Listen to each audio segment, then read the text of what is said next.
Teman-teman, saya ingat sekali dalam salah satu tweetnya pendiri Tesla, SpaceX, Elon Musk mengatakan begini, lebih mudah menghantarkan manusia sampai ke Mars daripada mengubah sistem pendidikan kita. Itu di Amerika ya. Sebenarnya itu penyakitnya banyak negara, banyak bangsa. Pertanyaannya, pendidikan seperti apa sih yang ada dalam benaknya si Elon Musk? Menurut saya begini teman-teman semua. Kalau sekolah dibikin seperti ini di seluruh dunia, mencetak orang yang knowledge-nya seragam. Pelajaran matematika, kurikulumnya ini semua, lalu semua orang tahu ya. Beberapa mungkin gagal nggak lulus, tapi artinya semua dijejali sebuah paket informasi yang sama soal matematika, soal sains, biologi, fisika, kimia, whatever, literature, atau anything. Akhirnya apa? Sekolah hanya akan menjadi seperti pabrik. Produknya sama, batch-nya mungkin berbeda. Ada pembeda mungkin seperti produk diversification. Ada yang donat rasa stroberi, donat rasa coklat. Kalau handphone yang memorinya berapa, kameranya berapa megapiksel, tapi tetap aja produknya sama, produk massal. Padahal every human being is unique. Setiap anak yang kita titipkan di sekolah itu unik. Kalau masih seperti sekarang ini, sekolah mungkin dalam konteks Indonesia ya, mulai dibedakan dengan minat bakat talenta di SMA ya. Ada yang masuk ke IPA, IPS atau fisika, kimia, biologi, sastra, studi humaniora sama studi eksakta. Mungkin sekarang harus dipikirkan kembali. Jangan-jangan harus dimajukan. Kelas 1 SMP sudah harus mulai dipikirkan pembedanya. Namanya juga high school dimulai di kelas 1 SMP. Jadi kalau saya pikirkan sulit untuk merubah ekosistem pendidikan dimanapun, di negara manapun. Tiap keluarga harus bertanggung jawab untuk memantau anak-anaknya. Anak ini punya minat apa? Punya talenta apa? Apa yang match dari minat, bakat, dan lingkungan atau sumber daya yang mendukung untuk minat bakat itu tercapai. Banyak homeschooling di Amerika menghasilkan orang-orang pintar. Jadi saya tidak heran kalau Elon Musk mengatakan dan dia sendiri pusing. Bagaimana lebih mudah bagi dia mengantar orang sampai ke planet Mars daripada dia berdebat soal mengubah sistem pendidikan. Waktu kunjungan saya ke Silicon Valley beberapa tahun yang lalu ya, tahun 2018. Kami diskusi ya, berargumentasi secara ilmiah.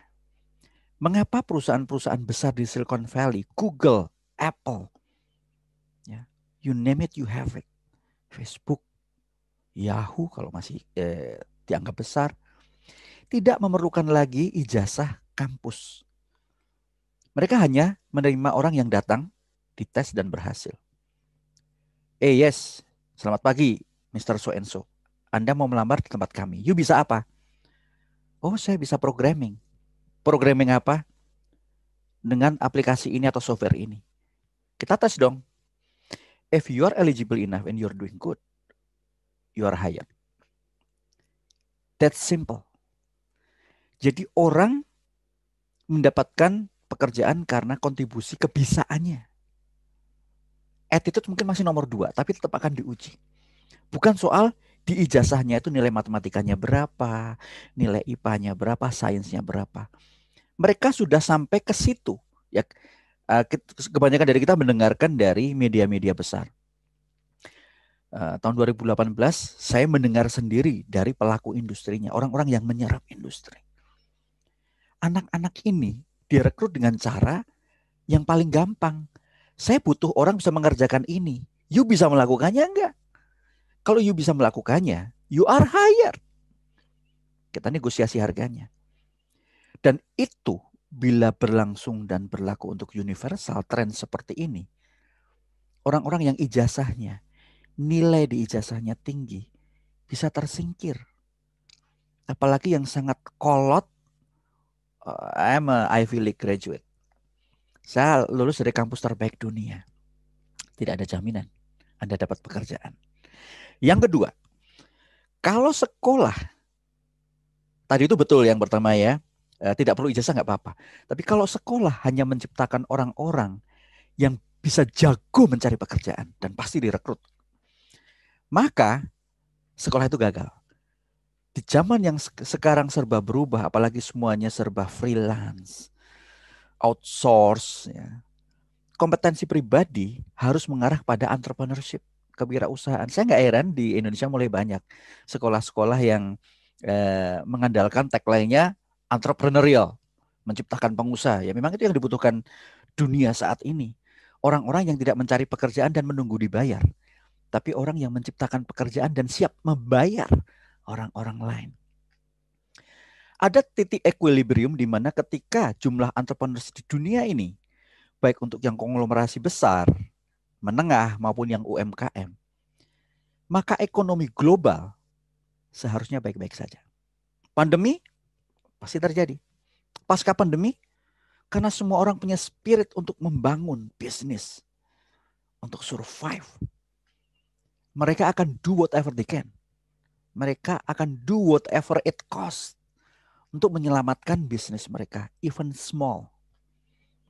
Dan spirit itu yang kita perlukan. Dan itu tidak serta-merta bisa dibangun di bangku sekolah. Itu dari pembelajaran kehidupan. Kalau anak-anak Anda, misalnya Anda pengusaha, anak Anda malas belajar dari Anda sebagai orang tuanya yang pengusaha, kirim mereka belajar ke teman Anda selagi mereka masih sekolah. Itu adalah ekstrakurikuler pribadinya mereka dari orang tuanya. Ajari mereka berbisnis dari sudut pandang yang lain. Karena banyak orang-orang kaya punya bisnis, sekolahkan anaknya ke Amerika, ke Eropa, kemanapun. Pulang anaknya malu untuk melanjutkan bisnis orang tuanya. Jadi tetap spirit untuk mengajari anak menjadi entrepreneur dari kecil. Anda harus lakukan itu. Sekolah melengkapinya sebagai formalitas. Tentu sekolah memberikan benefit yang banyak sekali. Anda belajar tentang logika, reasoning, Anda belajar budi pekerti, Anda belajar bagaimana menginternalisasi ilmu, Anda tetap memerlukan sekolah. Tapi untuk survive, you need more than curriculum. You need more than that. You need more of family's business affairs kepada anak-anak yang akan Anda cetak menjadi pengusaha. Orang yang punya pikiran mandiri. Orang yang punya pikiran bernyali. Orang yang punya pikiran logika pasar. Kita bisa hidup dalam idealisme, dunia ideal ya dengan bahasa lain, tapi kita lupa bahwa anak-anak ini ketika kita menua, mereka harus bisa survive tanpa peran serta kita.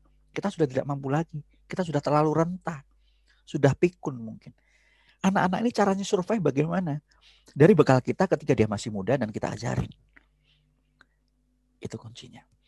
Jadi tentu pembicaraan kali ini tidak berbicara soal saya menentang dunia pendidikan. Oh enggak, beda. Saya juga di pendidikan juga ya. Saya meskipun tidak full time karena saya di corporate, tapi bagaimana kita memberikan konten yang lebih baik lagi, yang lebih tepat sasaran kepada anak-anak ini untuk mendampingi mereka bersekolah secara formal.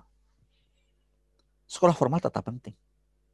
Tapi sekolah kehidupan juga sama pentingnya. Terima kasih.